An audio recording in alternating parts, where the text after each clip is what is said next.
تاجدار ختم نبوت زندہ باد زندہ باد لبیک لبیک یا رسول اللہ۔ السلام علیکم ورحمۃ اللہ وبرکاتہ۔ بنت اسلام آپ کی خدمت میں حاضر ہوں۔ آج کی حدیث ہے بخاری شریف، حدیث نمبر 4، کتاب الوحی، وحی کی ابتدا۔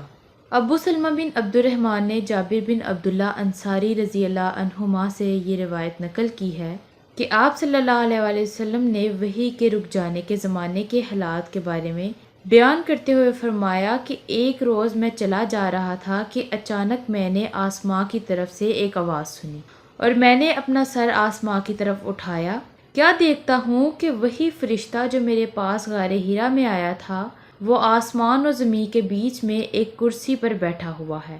میں اس سے ڈر گیا اور گھر آنے پر میں نے پھر کمبل اوڑھنے کی خواہش ظاہر کی۔ اس وقت اللہ پاک کی طرف سے یہ آیت نازل ہوئی، اے لحاف اوڑھ کر لیٹنے والے، اٹھ کھڑا ہو اور لوگوں کو عذاب الہی سے ڈرا اور اپنے رب کی بڑائی بیان کر اور اپنے کپڑوں کو پاک صاف رکھ اور گندگی سے دور رہ۔ اس کے بعد وہی تیزی کے ساتھ پے در پے آنے لگی۔ ناظرین کرام، اس حدیث شریف کی عربک بھی آپ کی اسکرین پر آپ دیکھ سکتے ہیں اور اس کی انگلش ٹرانسلیشن بھی نیچے ویڈیو سب ٹائٹل میں موجود ہے۔ ویڈیو کو زیادہ سے زیادہ شیئر کریں۔ السلام علیکم ورحمۃ اللہ وبرکاتہ۔